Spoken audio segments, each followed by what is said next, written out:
Nagbago ang aking buhay simula nung hindi ko pinilit kontrolin ang mga bagay na hindi ko makukontrol.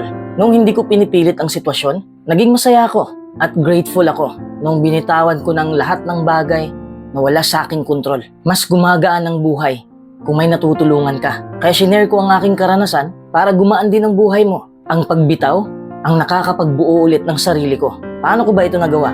Unang-una, ang isip ng tao ay napaka-makapangyarihan. Kasi kung ano ang iniisip mo, yan din ang kinikilos mo. Palagi tayong nag-iisip na kung kakapit lang tayo sa mga bagay-bagay, makukontrol na natin ito. Kaya kumapit din tayo ng mahigpit para walang kapahamakang mangyari. Palagi nating iniisip kung ano ang dapat nating ginawa noon o kung ano ang dapat nating gagawin ngayon.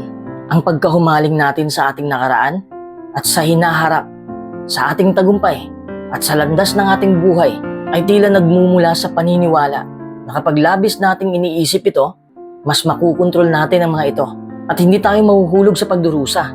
Ang hindi natin na-realize ay talagang walang bangin. Hindi tayo mahuhulog. Ang meron lang tayo ay ang ating isip na mapanglinlang.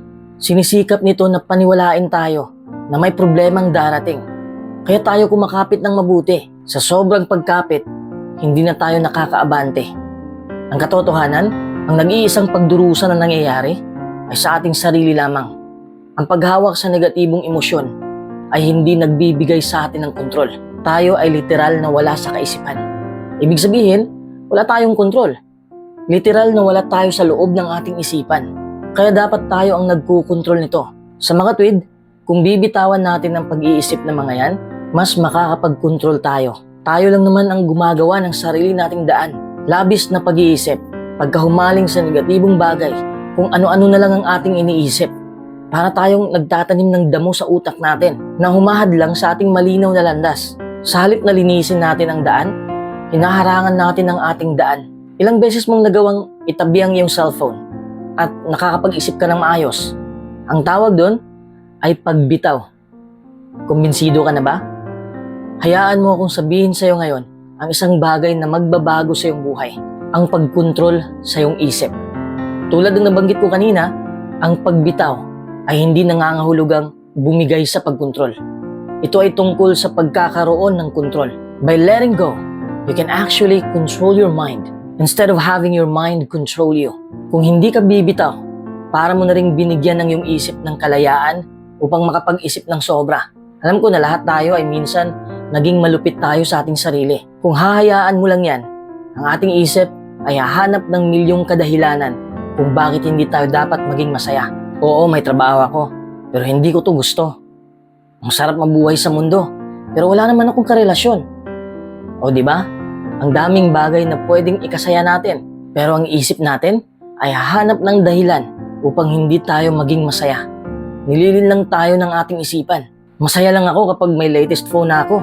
Pero nung nakuha mo naman ang bagay na yon, ay gusto mo ng higit pa. Gusto mo na naman ng bagong phone. Ngayon ang daming latest phone. Gusto mo na naman. Your mind is playing tricks on you. Bago mo pagalitan ang sarili mo, tandaan mo na ito'y bahagi ng ating buhay. Lahat tayo ay gumagawa nito. We have an insatiable appetite for things, and we often worry about what could go wrong. Ang isip natin ay parang nasa treadmill. Takbo ng takbo, pero walang nararating. Gayunpaman, merong magandang balita. Sa sandaling magkaroon tayo ng kamalayan na nasa treadmill tayo, maaari nating piliing lumayo dito. Paano tayo makakalayo? Through meditation and mindfulness, we can begin to discern whether the thoughts we are having are helpful or unhelpful. Narito kung paano ito gumagana. Damhin mo ang iyong damdamin at hayaan mong tumakbo ang isipan mo. Huwag mong pigilan. Huwag mong takasan. The next time you are faced with a difficult emotion, allow it. Feel it. Experience it.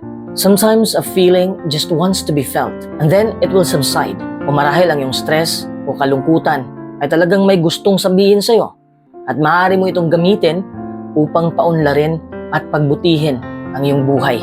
At the same time that you are allowing the feeling, let go of harmful thoughts and replace them with compassion and non-judgment. Dapat magkaibigan kayo ng isip mo.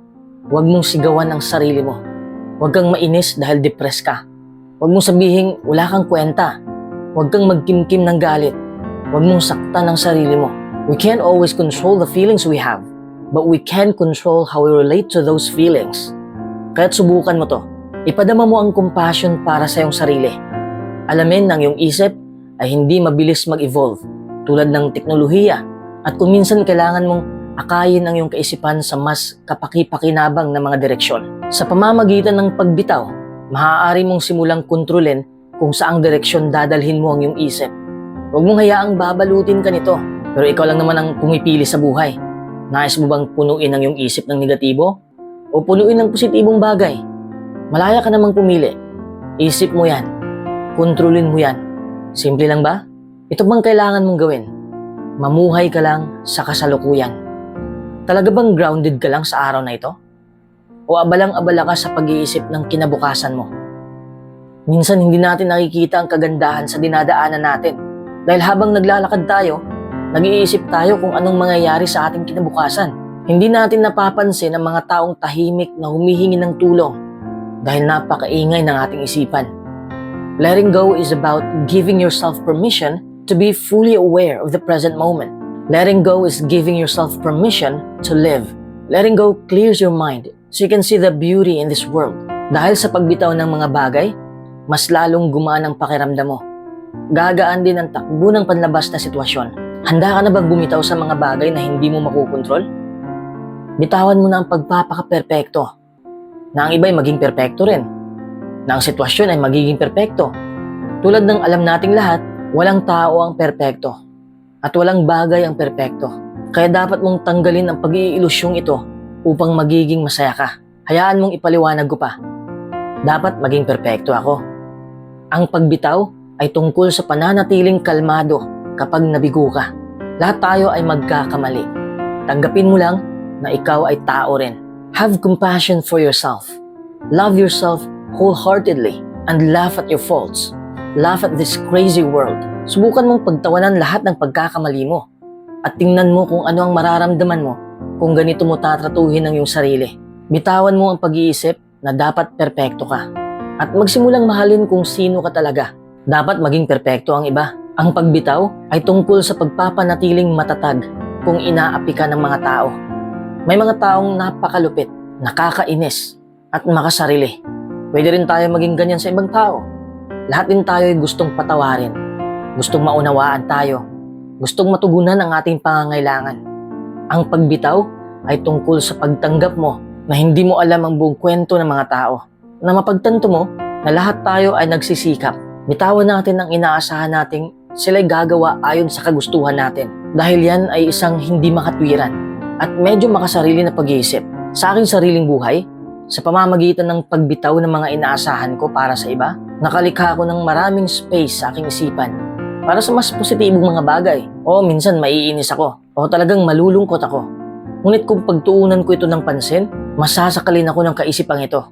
Sa halip, sinubukan kong linangin ang kahabagan at pag-unawa sapagkat nakakatulong yun sa akin na matuto at nagpapabuti din yun sa aking pakiramdam. Anong mga saloobin ang nais mong pagyamanin? Ano ang gusto mong maramdaman? May kakayahan kang kontrolin ang iyong isip. Magagawa mo ang anumang nais mo dito. Dapat maging perpekto ang sitwasyon. Ang pagbitaw ay tungkol sa pananatiling kalmado kung ang mga bagay na pinaplano mo ay hindi nangyayari. Patas ang buhay sapagkat hindi ito patas sa lahat. Naiintindihan mo ba ang ibig kong sabihin? Oo, maaari tayong magkaroon ng mahabang debate tungkol sa kaninong buhay ang hindi patas. Ngunit ang mga debate na yon ay hindi kailanman produktibo. Kaya sa halip na ihambing mo ang iyong buhay sa ibang tao, bakit hindi mo nalang ilipat ang iyong pansin sa isang bagay na mas positibo? Kapag nasira ang phone mo, isipin mo kung gaano ka kaswerte na may trabaho ka at makakabili ka pa ng bagong phone. Makukontrol mo naman ang iyong reaksyon. Maging mapagpasalamat para sa mga simpleng kasiyahan at gawin mo ang iyong best sa isang worst na sitwasyon. Madali kang sasaya kung manatili ka lang kakalma.